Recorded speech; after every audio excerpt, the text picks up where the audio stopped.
여러분 반가워요. 여러분의 국어책 271쪽을 펴볼까요? 맨 위에 뭐라고 쓰여 있나요? 같이 읽어볼까요? 인물의 마음을 생각하며 역할놀이 하기. 자, 여러분. 욕심쟁이 딸기 아저씨랑 치과 의사 드소토 선생님 이야기 기억나나요? 우리 상황에 따라 인물의 말이나 행동을 보고 인물이 어떤 마음이 들지 생각하며 읽어보았었죠?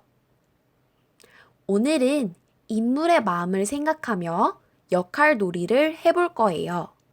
일단 1번 볼게요. 인물의 알맞은 목소리를 생각하며 치과 의사 드소토 선생님의 한 장면을 읽어봅시다. 선생님이 먼저 한번 읽어볼게요. 최근에 아내와 내가 놀라운 약을 만들었는데 이 약을 한 번만 바르면 죽을 때까지 이가 안 아플 거요. 어때요? 이 특별 치료를 처음으로 받아보지 않겠습니까? 좋고 말고요. 이거 행운인데요. 다시는 우리를 만날 필요가 없을 거예요. 아무도 너희를 다시는 만나지 못할걸. 자, 이제 입을 꽉 다무세요. 그리고 몇 분 동안 그대로 계세요. 이 치료만 끝나면? 이제 치료가 끝났어요. 이런, 미안하군요. 미리 말씀을 드렸어야 했는데 하루나 이틀 동안 입을 벌릴 수 없을 겁니다. 이 약은 이에 고루 퍼져야 하거든요. 하지만 걱정하지 마세요. 다시는 이가 아프지 않을 테니까요. 이제 여러분이 직접 읽어볼 거예요. 여러분, 글을 읽을 때에는 어떤 목소리로 읽어야 할까요? 네, 맞아요.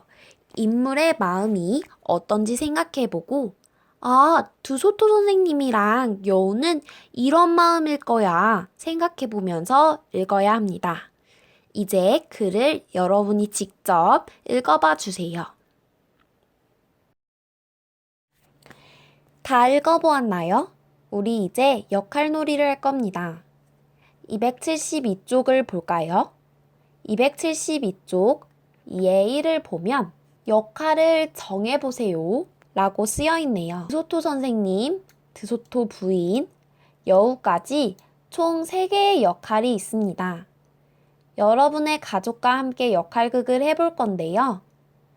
뒤에 붙임딱지를 옷에 붙이고 역할놀이를 하면 됩니다. 붙임딱지는 여러분의 교과서 맨 뒤에 있습니다. 예를 들면 여러분은 드소토 선생님, 드소토 부인은 어머니, 그리고 여우는 아버지가 맞는 거예요. 만약에 가족이랑 하기가 어렵다면 국어책 뒤에 붙임딱지 3개를 오려서 인형놀이처럼 여러분이 3가지 역할을 목소리를 바꿔가며 해주면 된답니다. 선생님이 혼자 하는 친구들을 위해 빠르게 만들어 볼게요.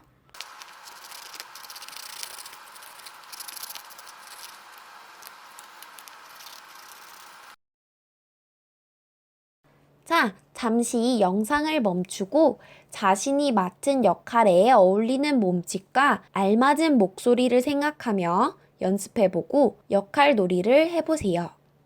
다 해보았나요? 역할놀이를 했다면 272쪽 아래 3번을 볼게요. 친구들과 함께 역할놀이를 해보고 잘한 친구를 칭찬해보세요 라고 써있는데요. 여러분은 가족이랑 같이 했으니까 가족들과 함께 역할놀이를 해보고 잘한 가족을 칭찬해 볼 거예요. 먼저 첫 번째, 역할에 어울리는 목소리로 말한 가족은 누구인가요? 가장 실감나게 읽은 가족을 써주시면 됩니다. 예를 들면 엄마, 만약에 혼자 했다면 나라고 쓰면 됩니다. 그 다음 역할에 어울리는 표정과 몸짓을 한 가족은 누구인가요? 선생님은 혼자 했으니 나라고 할게요. 이제 273쪽을 볼까요? 우리 지금까지 배웠던 11단원을 정리해 볼 거예요. 먼저 인물의 마음을 짐작하는 방법에 동그라미 표시를 해봅시다. 첫째, 이야기의 상황을 생각해 본다. 맞나요? 네, 우리 어떤 상황인지를 생각해야 마음을 짐작할 수 있다고 배웠어요. 두 번째, 이야기를 소리 내지 않고 읽는다. 이건 마음을 짐작하는 방법과는 상관이 없답니다. 소리 내어서 읽어도 인물의 마음을 짐작할 수 있죠? 세 번째, 인물의 말이나 행동을 생각해 본다. 마음을 짐작할 때 말이나 행동을 생각해 봐야 한다고 했었죠? 네, 맞습니다. 이제 273쪽 아래 생활 속으로를 볼까요? 이번 단원에서는 인물의 마음을 짐작하는 방법에 대해서 배워봤습니다. 생활 속에서 실전해 볼 거예요. 첫째, 여러분이 도서관에서 책을 읽을 때 인물의 마음을 짐작하며 읽을 수 있습니다. 두 번째, 인물의 마음을 짐작하며 만화 영화를 볼 수도 있겠죠? 세 번째는 여러분이 직접 써보는 겁니다. 언제 인물의 마음을 짐작해 볼 수 있을까요? 네, 실제 사람이 등장하는 연극이나 영화를 볼 때에도 인물의 마음을 짐작하면서 볼 수 있겠죠? 그러면 먼저 무대를 그려볼게요. 그 다음에 배우를 그립니다. 아래에다가는 인물의 마음을 짐작하며 연극을 볼 때라고 써주시면 됩니다.